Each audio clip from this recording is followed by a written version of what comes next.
Hello, my name is Han. Long time no see, I know. I'm going to give an update like what's been going on with me for the last month or so and what I'm planning to do in the future of my channel later in this video. But what I'm going to talk about now is something that's pretty much destroying the video game industry, and that's microtransactions. For those of you who don't know what that is, it's pretty self-explanatory. It's small in-game purchases that usually run maybe about $1 or two. And by itself, it's not something that's totally evil or anything like that, but the direction that this whole thing's going is pretty unsettling. The biggest place where this is a problem is in the free-to-play market, and that's because most of those games' revenue come from these small in-game transactions. They get some of it out of advertising, but a big majority of it comes from these in-game purchases. The first place where it starts to become a problem is in multiplayer games, usually first-person shooters. Most of them are on the PC, and that's the pay-to-win mechanic. That's when certain weapons can only be unlocked if you're willing to spend real-world money on it, or you have to grind a ridiculous amount of time just to unlock the weapon through the game, like hundreds of hours just to get a single unlock. And that starts to become a problem because these weapons are usually really unbalanced with the rest of the game. So at that point, all skill just goes right out the window, and it becomes who's willing to throw the most money at the game, that's who's going to win, that's who's going to come out on top, that's who's going to do well. For the people who design their games around this concept, I mean, really, you might as well just charge money for the game. Honestly, I know that I and a lot of people would feel a lot more comfortable just pay money to play the game and have everything balanced. Have it be about skill. Have everyone be on a level field, and that's all we ask for. If you're going to have a free-to-play shooter, try to make it like Counter-Strike, like Team Fortress 2. Those games, all the in-game purchases, they're just for cosmetic things. Like Team Fortress 2, the big thing is the hats. And you can get certain weapons from crates that you buy, but they're not any better than the default weapons. They just look different. They just have different effects. They're not overpowered. In Counter-Strike, it's all about weapon skins, camos, things like that, and that's fine. If you want to spend money to make your guy look cooler, your gun look cool, go right ahead. That's perfectly fine. It doesn't put anyone else at a disadvantage.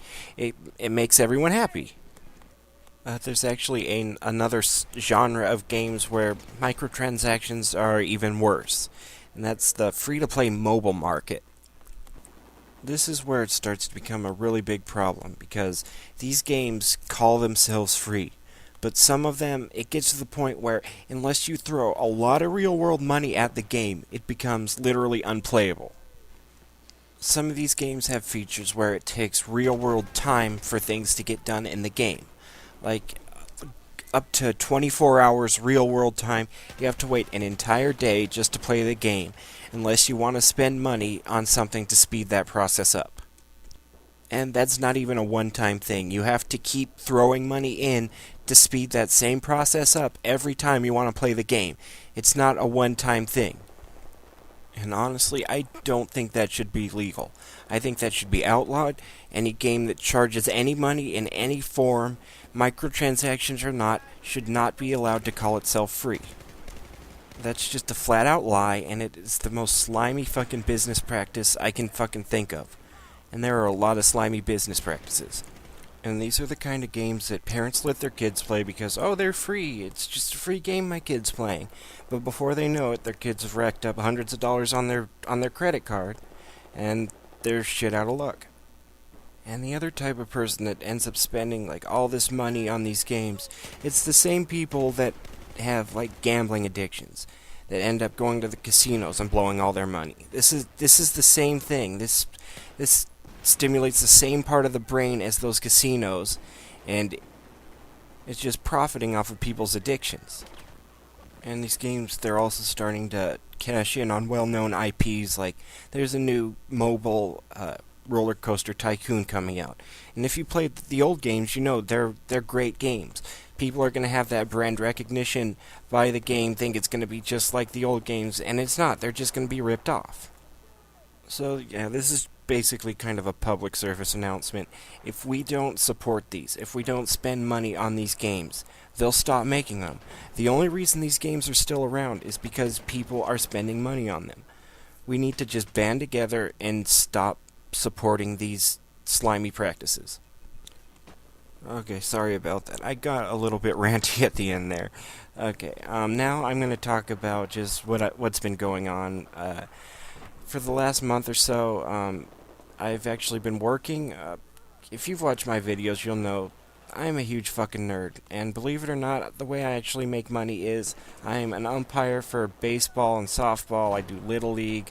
I do like a Christian baseball league. I do adult slow pitch softball, adult fast pitch softball. So yeah, that's something you probably wouldn't have guessed about me, but that's what I've been doing for the last month or so. For those of you who live in other countries and don't know anything about baseball, the umpire is he's the referee. But anyway, I've got about 3 weeks left in the regular season, and I'll be done for a while, so I'll have a little bit of free time after that. After I get a little bit of money in my account, I'm thinking about buying like a legit recording device so I can make better quality videos, and maybe get some editing software that's not just some free trial. And that's really why this video, like this gameplay, isn't really that good. I think I get a KD of like 2 by the end of the game. I'm like 3rd on my team. Main thing was I just wanted to get the message out there and let you guys know that yes, I'm still going to make some videos. It's just probably going to be about another month until I start making them like on a regular basis again. I'm still going to stick mainly with Battlefield and really fucking Claymore right there. Awesome. But yeah, I'm going to stick mainly with Battlefield, but I think I will try to mess around with some other games too once I can like actually record for more than 5 minutes at a time and like actually edit things. And it looks like DICE has finally been working on the rubber banding for Naval Strike. I haven't really played it much since the update, but I'm going to give it a shot because those maps really, that's definitely the best expansion pack that's come out in Battlefield 4, and probably the second best since Battlefield 3. There are a couple good ones in Battlefield 3, but yeah, this is definitely the best one in Battlefield 4. Like that pistol I just used, what's it called? SW40, I believe. It's nice to have a functional revolver in the game now, one without a delay. I still hope they fix the Magnum and the MP, whatever it is. I don't even remember what it's called. The Rex. I hope they fix the Rex and the Magnum too, because those were some of my favorite guns in Battlefield 3. Anyway, feel free to rate the video, comment, and subscribe if you like what you've seen. Thanks for watching.